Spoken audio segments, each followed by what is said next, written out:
Mukunda jewellery first factory outlet grand opening February 20న Jubilee Hills, February 28న Vizag. Welcome to Telugu popular TV. ఇప్పుడు మనతోటి మేజర్ పీటీ చౌదరి గారు ఉన్నారు. నమస్కారం పీటీ చౌదరి. నమస్కారం పవన్ గారు. పీటీ చౌదరి గారు, గత కొన్ని వారాల నుంచి మనం చూస్తున్నాము జనరల్ నరవాణి పుస్తకం 4 స్టార్స్ ఆఫ్ డెస్టినీ అనేది చాలా వివాదాస్పదం అవుతుంది. అందులో అంశాలు రాహుల్ గాంధీ కూడా పార్లమెంట్లో ఆ అంశాన్ని లేవనెత్తిన పరిస్థితి. అయితే దాంతోపాటు లేటెస్ట్గా 114 అడిషనల్ రాఫెల్ ఫైటర్ ఫ్లైట్స్ కూడా మనం కొనుగోలు చేసాం. ఈ అంశాల గురించి మనం మాట్లాడదాం. ఫస్ట్ ఈ నరవాణి పుస్తకానికి సంబంధించి ఇది వివాదం అవడం ఎట్లా మనం అర్థం చేసుకోవాలి? పొలిటికల్ మూవ్మెంట్ అండి. రాహుల్ గాంధీ గారికి దాని నుంచి బుక్ అఫీషియల్గా పబ్లిష్ కాలేదు. అవును, ప్రీ పబ్లికేషన్ బుక్ డీటెయిల్స్ కొంచెం తెలుసుకున్నారు.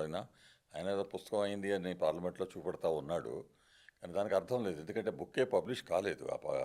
పబ్లిషర్ ఐ థింక్ పెంగ్విన్ వాళ్ళే అన్నారు ఇంకా పబ్లిష్ కాలేదు, ప్రీ పబ్లికేషన్ బుక్స్ అన్ని తిరిగి తీసుకున్నారు. 40 పేజెస్లో చాలా విషయాలు ఉన్నాయి కదా. విషయాలు అంటే దానికి అర్థం కొంచెం రాంగ్గా వస్తుందండి.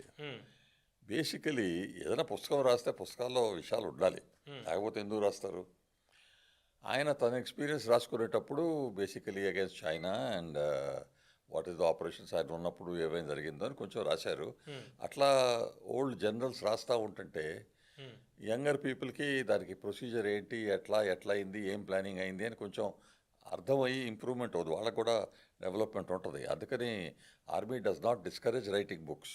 మీరు రాసేది రాయండి, కానీ మీరు స్పెషల్ ఆఫీషియల్ సీక్రెట్స్ యాక్ట్ ఎంత ఉంది, స్ట్రాటజిక్ ప్లానింగ్ చేస్తూ ఉంటారు కదా ఆ లెవెల్లో. సో అది కొంచెం బై మిస్టేక్ బయట పడకుండా ఉండటానికి మీరు రాసేదంతా డిఫెన్స్ డిపార్ట్మెంట్కి ఇచ్చేసేసి వాళ్ళు అప్రూవల్ తీసుకోండి అంటారు. ఆ అప్రూవల్ తీసుకునే టైం కొంచెం లాంగ్ అయింది, ఎందుకంటే మధ్యలో కొంచెం ఇంకో ఆపరేషన్స్ అవన్నీ జరిగినాయి కాబట్టి. అది అప్రూవల్ తీసుకోకుండా కొంచెం తొందరపడ్డాడు ఆ పబ్లిషర్. జనరల్ నర్వానే ఏదైనా చేశారని కాదు, ఆయనకు తెలుసు ప్రొసీజరు, కానీ పబ్లిషర్ కొంచెం తొందరపడ్డాడే, రెడీగా ఉంటాం ఎప్పుడైనా వచ్చుద్ది కదా అని. ఆ దాంట్లో ఇది బయటపడింది. ఇది 4 stars of destiny. It's nice name and nice book written by a very very competent general అంటే 4 స్టార్స్ ఉంటాయి. 4 stars chief of army staff, అది highest rank that you can get. ఆయన ఎక్స్పీరియన్స్ మామూలుగా చూస్తే ఆ లెవెల్కి రావాలంటే 40+ years ఆఫ్ సర్వీస్ ఉండాలండి ఆర్మీలో. సో 40 years సర్వీస్ ఉన్న ఆయన ఆ స్టేజ్కి వచ్చాడు అంటే ఎవ్రీ టైం ఆర్మీలో రెగ్యులర్ కోర్సెస్ ట్రైనింగు అదంతా ఉంటుంది. పై లెవెల్స్కి కూడా ట్రైనింగ్ ఉంటుంది వాళ్ళకి. అదే అటెండ్ కోర్సెస్ వరల్డ్ వైడ్ ఏమవుతుంది ఏంటి అని ఆ కాలేజెస్లో కూడా వెళ్తారు. సో అదే వెరీ వెల్ ఇన్ఫార్మ్డ్ పీపుల్ అండి. Geopolitically you have to be well informed. P T Chowdary గారు, ఇప్పుడు జనరల్ నరవాణి గారు లేవనెత్తిన ప్రధానమైన అంశం చైనా మన భూభాగంలోకి వస్తుంటే ప్రభుత్వ అధినేతలతోటి సంప్రదించి ఏ నిర్ణయం తీసుకోవాలి అంటే మీ ఇష్టం వచ్చినట్టు మీరు చేయండి అనేది ఒక జవాబు ఇచ్చారు అనేది ప్రధాన. అది కరెక్టే. దానికి అర్థం ఏంటండి, 40 ఏళ్ల ట్రైనింగ్ ఉన్న మనిషి, ఆర్మీ చీఫ్గా ఉన్న ఆయన, వార్ గేమ్స్లో ప్లానింగ్ స్ట్రాటజీ అంతా చేసేవాళ్ళు రెగ్యులర్గా చేస్తారు కదా. వాళ్ళకి పొలిటీషియన్స్ కన్నా ఏంటి ఏది బెనిఫిట్ అని తెలిసింది ఎక్కువ. కానీ army is an extension of politics, డిప్లొమసీకి ఎక్స్టెన్షన్. ఆ diplomacy level, politics level prime minister and government చెప్పాలి. వాళ్ళు డిసైడ్ చేసుకున్నారు.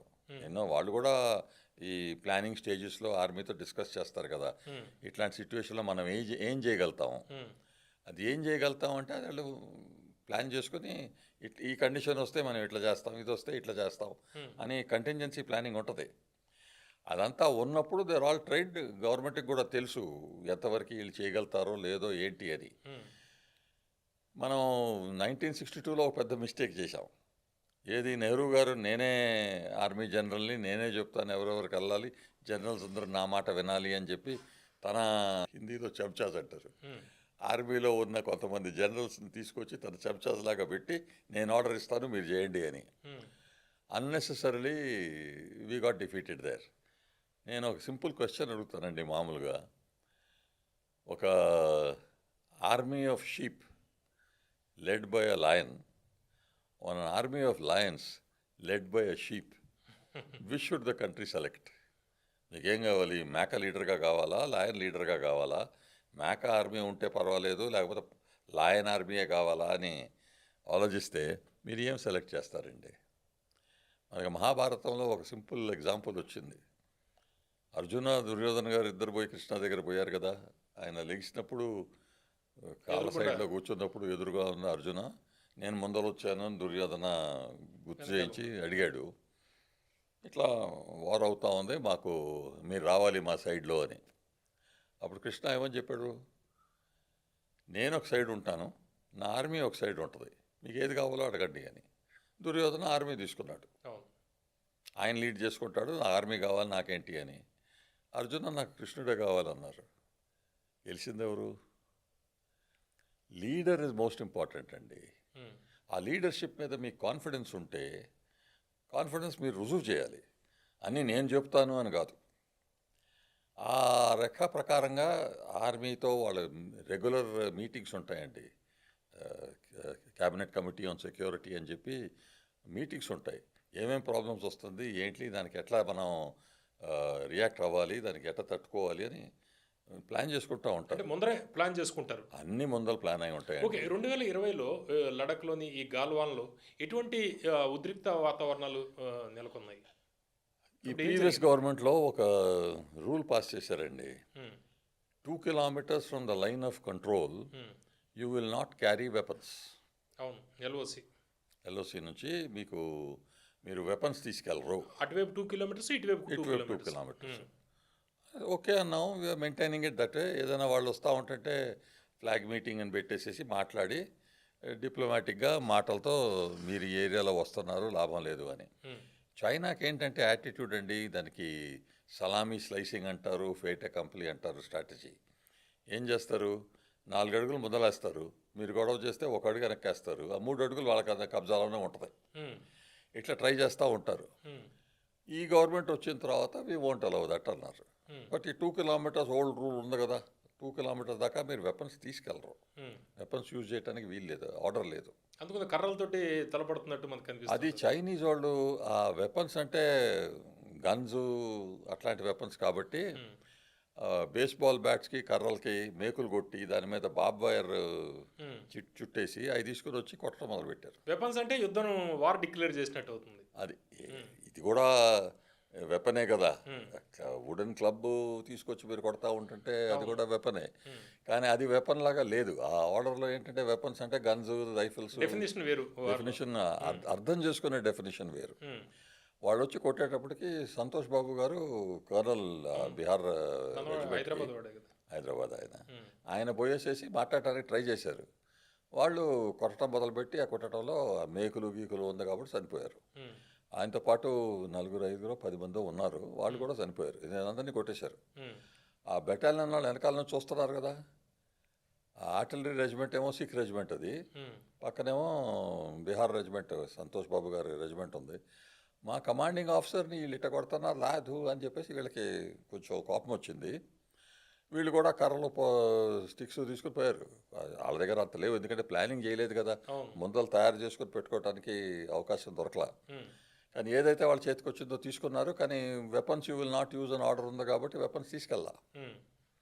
వెళ్ళారు అక్కడికి. ముందర పోయేటప్పుడు వాళ్ళు మహా కాన్ఫిడెన్స్తో ముందరకు వచ్చారు. ఆ కాన్ఫిడెన్స్, ఆ ఎరగెన్స్ కొంచెం మనాళ్ళు తగ్గించేశారు. శుభ్రంగా వాళ్ళకి ఏదైతే జవాబు ఇవ్వాలో ఇచ్చేసి పంపించేశారు.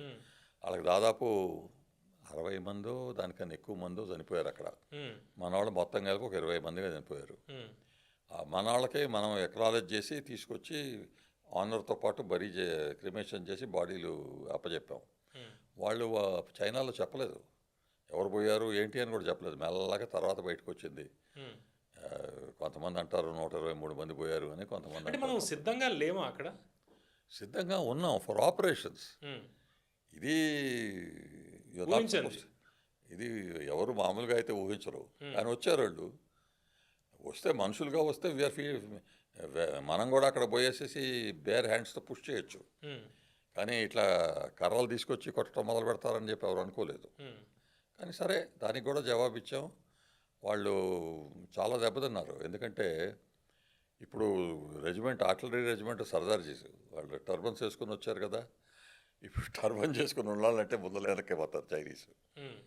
మీరు ఒకటి ఆలోచించాలండి, మనదేమో ప్రొఫెషనల్ ఆర్మీ. ఎవరైతే youngsters want to join the army, వాళ్ళు జాయిన్ అయ్యేది ఇది ప్రొఫెషనల్ ఆర్మీ అని జాయిన్ అవుతారు. క్యారియర్ అంతా దాంట్లో ఉంటుంది. వాళ్ళకేమో కమ్యూనిస్ట్ పార్టీ ఆర్మీ అది. అవును. PLA is controlled by communist party. అవును. వాళ్ళకేంటి 4 years సర్వీస్ చేయాలి. 4 years సర్వీస్ చేస్తే కమ్యూనిస్ట్ పార్టీలో మెంబర్షిప్ ఇస్తారు. అక్కడి నుంచి మెంబర్షిప్ ఉంది కాబట్టి యూనివర్సిటీలో జాయిన్ అవ్వడానికి అది ఉంటుంది. అదైతే కంట్రోల్స్ ఉన్నాయి. అందరూ నా 4 years అయిపోతే నేను వెళ్ళిపోతాను అని చెప్పి కూర్చుంటారు. కానీ నిజంగా రియల్ ప్రొఫెషనల్ సోల్జర్స్గా I don't consider them that good అండి. అవును. మంది I think Indian army is possibly one of the best professional armies in the world. Okay. PT Chaudhary garu, మీరు ఆల్రెడీ ఇండో చైనా బోర్డర్లో కూడా మీరు చేశారు. అసలు చైనా స్ట్రాటజీ ఎలా ఉంటుంది? ఈ గల్వాన్ విషయంలో నిజంగా యుద్ధం వచ్చేదాకా పరిస్థితులు ఏర్పడ్డాయి అక్కడ? కాదు, నేను నీకు ఇందాక చెప్పాను కదండి, వాళ్ళకి ఇది salami slicing attitude.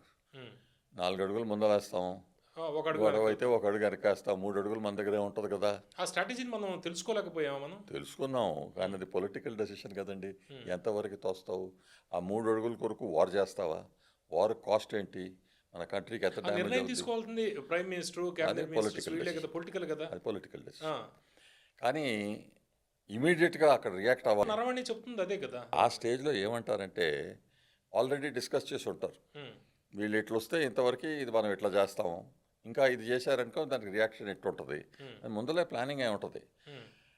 Political హెడ్కి army మీద ఆ కాన్ఫిడెన్స్ ఉంది కాబట్టి సరే ఆ సిట్యుయేషన్లో ఏమవుతుందో ఫీల్డ్లో అది అక్కడ అయిన తర్వాత నేను రింగ్ చేసి నా బ్రిగేడ్ కమాండర్కి మాట్లాడి, ఆ బ్రిగేడ్ కమాండర్ డివ్ కమాండర్కి మాట్లాడి, కోర్ కమాండర్కి మాట్లాడి, ఆర్మీ కమాండర్కి మాట్లాడి, మళ్ళీ ఆర్మీ హెడ్ క్వార్టర్స్కి పోయి ఆన్సర్ వచ్చే లోపల చాలా డ్యామేజ్ అవుద్ది. అంత టైం ఉండదు కదా, గంటలు పట్టుద్ది. ఎంత ఫాస్ట్గా అయినా గంటలు పట్టుద్ది. మామూలుగా అయితే ప్రతి వాటికి ఎక్స్ప్లెయిన్ చేయాలంటే ఏంటి, ఇది చేయొచ్చా, ఇది ఆ టైంలో ఇట్లాంటి డిస్కషన్ జరగవు. మనం ప్లాన్ చేసుకుని ఉన్నాం కాబట్టి ఏం చేయాలి అని. సో మీకు ఏదైతే అది కరెక్ట్ అనిపించుద్దో అది చేయండి అన్నాడు. దాంట్లో తప్పే ఉందండి. గ్రౌండ్ మీద ఉన్న మనిషికి ఆ పవర్ ఉండాలి.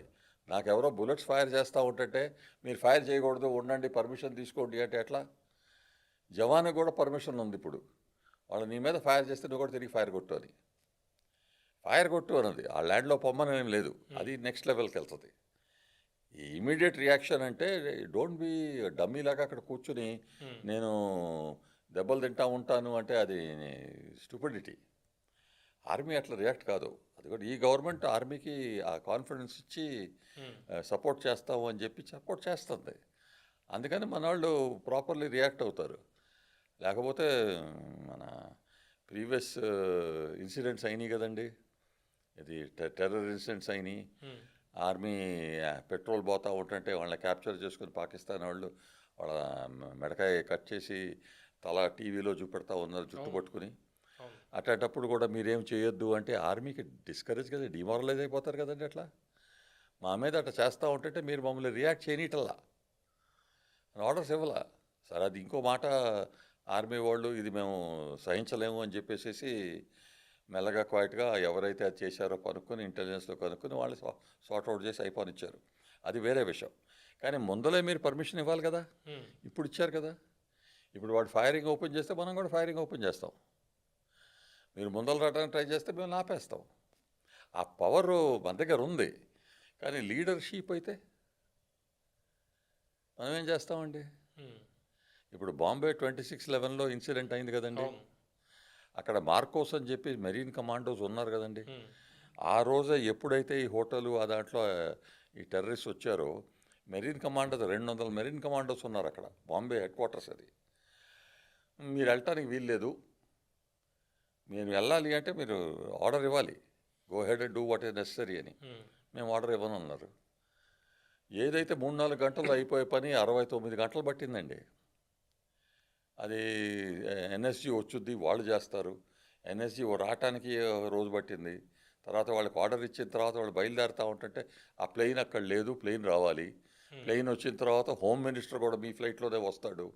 ఎన్ని నాటకాలు చేసి ఆ మ్యాటర్ని డీలే చేశారు. 5-6 గంటల్లో అయిపోయే జాబు ఫైనలీ 69 గంటలు పట్టింది. ఏదో జోక్లాగా అయిపోయింది అది. మన ఆర్మీ ఈజ్ వెరీ పవర్ఫుల్ అండి. We could have sorted it out. Marine commanders కూర్చొని ఉన్నారు అక్కడ. మీరు ఆర్డర్స్ ఇవ్వలేదు. పిటి చౌదరి గారు ఇప్పుడు మాజీ సైన్యాధిపతి జనరల్ నరవాణి గారి పుస్తకం అంటే దాదాపు 40 సంవత్సరాల అనుభవం, 40+ ఇయర్స్ అనుభవం ఉంటే కానీ జనరల్ స్థాయికి రారు. Chief army chief staff army స్టాఫ్కి సంబంధించిన చీఫ్ కరెక్ట్. ఆయన దేశ భద్రతకి సంబంధించి ముప్పు వాటిల్లే పుస్తకం రాస్తారా? ఈ పుస్తకాన్ని అంటే బ్యాన్ అని కొంతమంది అంటున్నారు, కొంతమంది ఏమో దానికి పర్మిషన్ ఇవ్వలేదంటున్నారు. ఇవన్నీ ఆయనకు తెలియదా? ఆయనకు తెలుసండి, ఆయన రాశారు. డిఫెన్స్ డిపార్ట్మెంట్కి మీరు చదివేసి దీంట్లో ఏ ఆఫీషియల్ సీక్రెట్స్ యాక్ట్కి కాంట్రవెన్షన్ ఉండకూడదు, ఏదైనా ఎక్కువ చెప్తున్నానా నేను అని మీరు డిసైడ్ చేయండి. అది వాళ్ళని అడుగుతారు. డిఫెన్స్ డిపార్ట్మెంట్ దాని మీద కొంచెం టైం తీసుకుంటుంది. ఎందుకంటే ఎవరో కూర్చుని దాన్ని మొత్తం చదివి నిజంగా ఏమైంది ఏంటి అని మ్యాచ్ చేసుకుని ఎవరు ఊరినే ఏదో క్లర్కులు చదవటం కాదు కదా. టాప్ లెవెల్ పీపుల్ దాన్ని స్టడీ చేసి కరెక్ట్ అనాలి. అది defence department civilian side. Right, okay. IAS ఆ సైడ్లో చేస్తారు. ఉన్న కరెంట్ జనరల్స్ కూడా చేయాలి. ఇంత టైం వాళ్ళకు ఉంటుందండి. వాళ్ళు కూడా బిజీగా ఉన్నారు కదా. కొంచెం ఈ ఐఏఎస్ వాళ్ళు కూడా దాని సిస్టమ్ ఉంది. మీరు ఇట్లా పేపర్ ఇస్తారు, ఇట్లా ఈ డిపార్ట్మెంట్ నుంచి ఆ డిపార్ట్మెంట్కి అందరు వెరిఫై చేసి ఎస్ నో ప్రాబ్లం అంటారు. అది కొంచెం టైం పట్టుద్ది. ఆ టైం కొంచెం ఎక్కువ తీసుకుంది. ఎందుకు తొందరగా చేయలేదు అంటే వాళ్ళు కూడా బిజీగా ఉన్నారు కదా. దాని తర్వాత ఇంకా ఆపరేషన్ జరిగింది కదా, సింధూర్ కూడా జరిగింది కదా. వాళ్ళకి టైం దొరకాలి కదండి. మీరు హడావుడి చేసి చేయించుకోవాలంటే కాదు కదా. దాని ప్రొసీజర్ ఉంది. ఓకే. పెంగ్విన్ హౌస్ పబ్లికేషన్ చేసేవాళ్ళు ఎవరైతే పబ్లిష్ చేస్తున్నారో వాళ్ళకి ఇది అర్థం కాల. అయిపోద్దిలే ఏముందలే అనుకున్నట్టు కొంచెం లైట్గా తీసుకుని సేల్స్ మీద దృష్టి పెట్టారు. సేల్స్ మీద దృష్టి పెట్టుకున్నారు. ఆ ఛాన్స్లో ఏం దొరికిందంటే దాంట్లో ఏమని రాస్తుంది, మీరు ఏదైతే ఉచితంగా కరెక్ట్ అనుకుంటారో అది చేసుకోండి అని గవర్నమెంట్ ఇచ్చింది. ఎందుకు? Is a tiger, they are leading it. అక్కడ ఏమవుతుంది, నేను ఫీల్డ్లో ఉన్నాడు ప్రతి మనిషి, platoon commander, company commander, battalion commander, brigade commander, div commander, ఎవరైతే ఆ లెవెల్లో ఉన్నారో వాళ్ళు డెసిషన్ తీసుకుంటారు. They are the ones are facing the thing. ఆ డెసిషన్ కరెక్టా కాదా అని ముందలే ప్లానింగ్ చేసుకొని ఉన్నారు కదా. పొలిటీషియన్స్తో డిస్కస్ చేసుకుని మేము ఇట్లా చేసామంటే ఇది అవ్వచ్చు, ఇదైతే సరిగా కాదా అని. So you take your decision according to the situation. గ్రౌండ్లో ఏదైతే సిట్యువేషన్ ఉందో దాని ప్రకారంగా మీరు డిసైడ్ చేయండి అని ఆయనకు పవర్స్ ఇచ్చారు. దాంట్లో తప్పేమి లేదు. Army, Indian army professional army అండి. వాళ్ళు ఊరికనే పోయేసేసి మనుషుల్ని కొట్టడం, యుద్ధం స్టార్ట్ చేసి యాంటీ చైనా వార్ అవుద్ది అని అనుకోవటం వాళ్ళకు కూడా తెలుసు. ఫేస్ చేసేది ఎవరండి? ఇట్లాంటి రాంగ్ డెసిషన్ చేస్తే ఫేస్ చేసేది ఎవరు? గ్రౌండ్ మీద సోల్జర్స్ కదండి. వాళ్ళ జీవితం రిస్క్ మీద పెట్టుకుని చేస్తున్నారంటే ఫులిష్ యాక్ట్స్ ఏం చేయరండి. ఓకే. మేజర్ పిటి చౌదరి గారు, ఇప్పుడు 114 ఫైటర్ జెట్స్, మనం రాఫెల్ ఫైటర్ జెట్స్ తీసుకుందాం. ఇప్పుడు చైనా పాకిస్తాన్కి ఒక థ్రెట్గా మారే అవకాశం ఉందా ఇవి? అంటే పాకిస్తాన్కి అగెన్స్ట్ చైనా, పాకిస్తాన్ అండ్ చైనాకి మనం ఇప్పుడు రాఫెల్గా కొత్త అగెన్స్ట్ ఇండియా ఆఫ్ కోర్స్. ఏంటంటేనండి ఒక మాట మీరు ఆలోచించండి. China has given them J-17 and J-20 aircraft. దాన్ని earlier J-17 is a little older aircraft. J-20 is a little more modern. This is 5th generation craft అంటారు. I don't think so. Rafale 5th కదా? Rafale is 4.5. 4.5. Okay. And the reason అంటే మనం 5th generation అని చెప్పి అందరూ అంటారండి. ఇప్పుడు 5th generation సంగతి మాట్లాడుతుంటే మేము 6th జనరేషన్ చేస్తున్నాం అంటారు. చెప్పటం ఈజీ అండి, చేయటం అంత ఈజీ కాదు. 5th జనరేషన్ స్టెల్త్ ఫ్యాక్టర్ అని చెప్పి F-35 ఎయిర్క్రాఫ్ట్ మనకు ఆఫర్ చేశారు. బెంగళూరు ఎయిర్ షోలో ఎయిర్క్రాఫ్ట్ వచ్చినప్పుడు వాళ్ళ ఎయిర్ ఫోర్స్ జనరల్కే మనం రెడార్లో చూపెట్టాం, మీరు ఏదైతే స్టెల్త్ ఎయిర్క్రాఫ్ట్ అంటున్నారో మా రెడార్లో కనపడుతుందండి అని. వాళ్ళు నమ్మలా, డూమ్ డామ్ అనుకుని వాళ్ళ ఎయిర్క్రాఫ్ట్ తీసుకుని వెళ్ళిపోయారు. రెడార్లో కనపడుతుంది, వాళ్ళు ఏంటి స్టెల్త్ అని. తర్వాత ఒక F-35 బ్రిటిష్ ఎయిర్క్రాఫ్ట్ క్యారియర్ నుంచి టేక్ ఆఫ్ చేసి కేరళ ట్రివాండ్రం ఎయిర్పోర్ట్కి వచ్చింది. అది వస్తుంటే మన వాళ్ళు చూశారు. ఆడేమో ఫుల్ స్టెల్త్ మోడ్లో ఉన్నాడు, నన్ను ఎవరు చూడలేదు అనుకుంటా. మేము డిటెక్ట్ చేసి వార్నింగ్ ఇచ్చాం, నువ్వు తిరిగిపోను, ముందలు వస్తూ ఉంటే ఇండియన్ ఎయిర్ స్పేస్లో ఉన్నావు, మేము రియాక్ట్ అవుతాము అని. నో ఎమర్జెన్సీ డిక్లేర్ చేశాడు, నా ఎయిర్క్రాఫ్ట్ సరిగ్గా లేదని. ల్యాండ్ చేశాడు ఎయిర్పోర్ట్లో. 3 రోజులు 5 రోజుల్లో ఉన్నాడు అక్కడే. తర్వాత దాన్ని వచ్చేసి అమెరికన్స్ వచ్చి అది ఇది చేసి దాన్ని తీసుకెళ్లారు. అట్లాంటి ఎయిర్క్రాఫ్ట్ మనకు అమ్మాలంటే మనం ఎందుకు కొంటామండి? First of all aircraft is very costly, 2-3 times the cost of other aircraft, American aircraft. కాబట్టి మీరు అన్నంత మాత్రాన ఆ టెక్నాలజీ ఉందా లేదా అని మేము డిసైడ్ చేయాలి కదా. కొనేది మేము. ఎప్పుడైనా మార్కెటింగ్ చేసేటప్పుడు కస్టమర్ ఇంపార్టెంట్ కదండి. ఆ కస్టమర్కి మీరు ఊరినే పబ్లిసిటీ మ్యాటర్ లాగా, అడ్వర్టైజ్మెంట్ లాగా చేస్తుంటే ఆయన ఎందుకు ఒప్పుకుంటారండి? Indian air force said no, your aircraft does not meet the standard. So అప్పుడు తేజాస్ ఎయిర్క్రాఫ్ట్ ఏఎంసీఏ మనం చేస్తున్నాం. దానికి ఇంజన్ లేదండి. దాదాపు 10 సంవత్సరాలు 12 సంవత్సరాల నుంచి ఇంజన్ డెవలప్మెంట్ అయిపోయింది తేజస్కి. AMCA is development of Tejas. Mark 1, Mark 2 ఉంది. Mark 2కి డబుల్ ఇంజన్ వస్తుంది. ఇంజన్ దొరకట్లా. ఆ ఇంజన్ మనం చేయటానికి చేస్తే కావేరీ ఇంజన్ వచ్చుద్ది, దాంట్లో ఫిట్ చేస్తాం అనుకున్నారు. అది దాదాపు 15 సంవత్సరాలు డెవలప్మెంట్లోనే అయిపోయింది. దానికి టర్బైన్ బ్లేడ్స్ మనకి గ్యాస్ టర్బైన్ రీసెర్చ్ ఎస్టాబ్లిష్మెంట్ అన్న GTRE దానికి ఇచ్చారు. దాని blades turbine high speed develop చేయడానికి. వాళ్ళు ప్రతి దాంట్లో కుదరటం లేదు, ఫెయిల్ అవుతుందని చేశారు. అసలు బేసికలీ దాంట్లో కొంచెం పొలిటికల్ అండ్ ఇంటర్నేషనల్ ఇన్వాల్వ్మెంట్ ఉంది. దాన్ని చేయనీయలేదు అని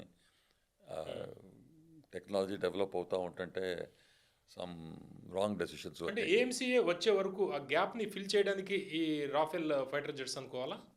ఇండియాలో 45 స్క్వాడ్రన్స్ కావాలని మన ప్లాన్ అండి. ఒక స్క్వాడ్రన్ అంటే 18 ఎయిర్క్రాఫ్ట్. 45 స్క్వాడ్రన్స్ కావాలి అంటే మన దగ్గర 29 స్క్వాడ్రన్స్ ఉన్నాయి. So you're short. So you're facing a 2-front war. 0.5 అంటే ఇండియా లోపల ఉంది, దానికి ఎయిర్ పవర్ అంత అక్కర్లేదు. But against Pakistan and China అంటే 2-front కదండి. 2-front వార్ ఫైట్ చేయాలంటే 45 స్క్వాడ్రన్స్ కావాలి అనుకున్న ప్లాన్ చేసుకున్నప్పుడు మాకు ఇది అవసరం అని మీరు అన్నారు. మళ్ళీ అవసరం దాకా ఉండాలి కదా, స్టాండర్డ్ తీర్చాలి కదా. అది తీర్చకుండా మీ దగ్గర 19 ఉన్నాయి, 19తో మేనేజ్ చేయండి అంటే ఇది వెరీ ఫులిష్ ఆర్గ్యుమెంట్. అందుకని ఇప్పుడు మన MiG-21s ఉన్నాయండి, bison aircraft, very good aircraft. దాని లైఫ్ అయిపోయింది. అదే ఎయిర్క్రాఫ్ట్ F-22ని బాల్కోట్ స్ట్రైక్లో అక్కడ కొట్టాం కదండి. అది మన Abhinandan squadron leader, Abhinandan wing commander. Bison MiG-21 went and destroyed next generation aircraft. So అంటే అది ఎయిర్క్రాఫ్ట్లో ఉన్న కెపాసిటీ కాదు అది. ఆ ఎయిర్క్రాఫ్ట్ కెపాసిటీని లాగి డీల్ చేసింది ఆ pilot. Man behind the machine అంటాం కదా ఎప్పుడైనా. సో అది ఎంతవరకు తీసుకెళ్తారు, అట్లా ఎన్ని సంవత్సరాలు అట్లా గడుపుతూ ఉంటారు, 10 decades గడుపుతున్నాం. సో అందుకని దాన్ని said we must change it అని చూస్తూ ఉంటుంటే రాఫెల్ కొంచెం ముందలు తీసుకున్నాము, ట్రై చేసాము, బాగా నచ్చింది. ఇప్పుడు రీసెంట్ ఆపరేషన్లో సింధూర్లో మన రాఫెల్స్ వర్ వెరీ ఎఫెక్టివ్ కదండి. ఈ పాకిస్తానీ వాళ్ళు షౌట్ చేస్తూ ఉన్నారు, మేము 6 రాఫెల్స్ కొట్టేసాము, అది ఇదంతా. అదంతా బక్వాస్ అండి. ఉన్న రాఫెల్స్ అన్ని రిపబ్లిక్ డే పెరేడ్లో ఫ్లై చేసినాయి. తో ఎక్కడి నుంచి వచ్చినాయి? తో ఏమి వాళ్ళు రాఫెల్ ఏ ఎయిర్క్రాఫ్ట్ మన ఇండియాలో డౌన్ చేయలేదు. మనం చేసాం వాళ్ళ ఎయిర్క్రాఫ్ట్.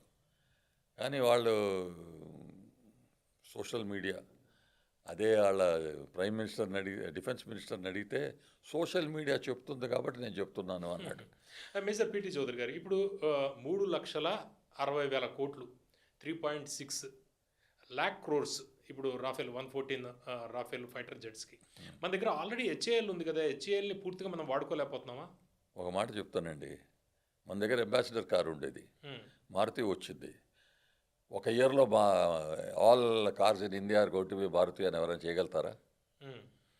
మ్యానుఫ్యాక్చర్ చేయాలంటే డిజైన్, రీసెర్చ్ అంతా ఉన్న పీసులు తీసుకొచ్చి అసెంబుల్ చేసి పెట్టడానికే ఇంత టైం పట్టింది. ఇప్పుడు today Maruti is a good car, but number of years అనుకోండి.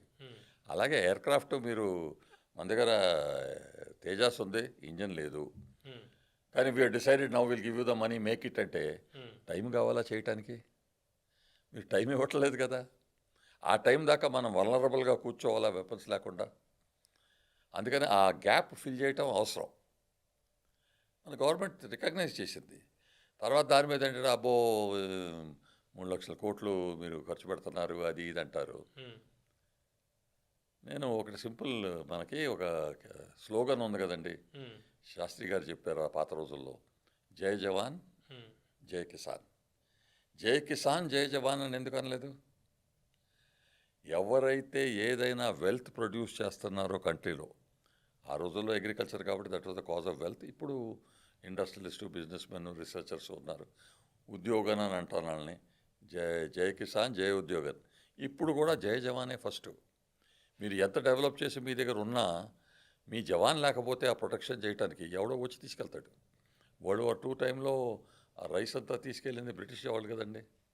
మన జవాన్ ఆర్మీ వాళ్ళ కంట్రోల్ కింద ఉంది కాబట్టి అంటే పిటి చౌదరి గారు, ఇలాంటి పెద్ద పెద్ద డీల్స్ జరిగినప్పుడు ప్రధానంగా వచ్చేది అవినీతికి సంబంధించిన ఆరోపణలు ఎక్కువగా వస్తుంటాయి. రాహుల్ గాంధీ చెప్తుంది ఎన్డీఏ యూపీఏ కన్నా ఎక్కువకి కొనుగోలు చేసింది, రేటు బాగా పెంచేసింది. గత ఎన్నికల్లో మనం చూసాం చౌకీదార్ చోర్ హై అనేది, అదేవిధంగా బిగ్గెస్ట్ ఎవర్ డిఫెన్స్ స్కామ్, ఇటువంటివన్నీ కూడా గతంలో వినిపించాయి మనకి. ఇంతవరకండి ఎవరైనా ఆర్మీ, నేవీ, ఎయిర్ ఫోర్స్ వాళ్ళని మీరు అడిగారంటే ఈ defence deals are not done by the service people అండి. It is done by the diplomats, IAS officers, bureaucrats వాళ్ళు చేస్తారు. వాళ్ళు మీరు సెలెక్ట్ చేయండి, ఓ సరే ఇది వద్దులేండి, ఈ చాయిస్ బెటర్ అంటారు. Defence has no option in that. ఈ గవర్నమెంట్, మోడీ గారు, NDA government, they've said knowledge ఉన్నోళ్ళు వీళ్ళు, సర్వీస్ వాళ్ళు, ఉపయోగించేది వాళ్ళు, దానికి తప్పులు ఉంటే ఫేస్ చేసేది వాళ్ళు. అందుకని వాళ్ళ మాట కూడా వినాలి అని చెప్పేసి అథారిటీ ఇచ్చారు.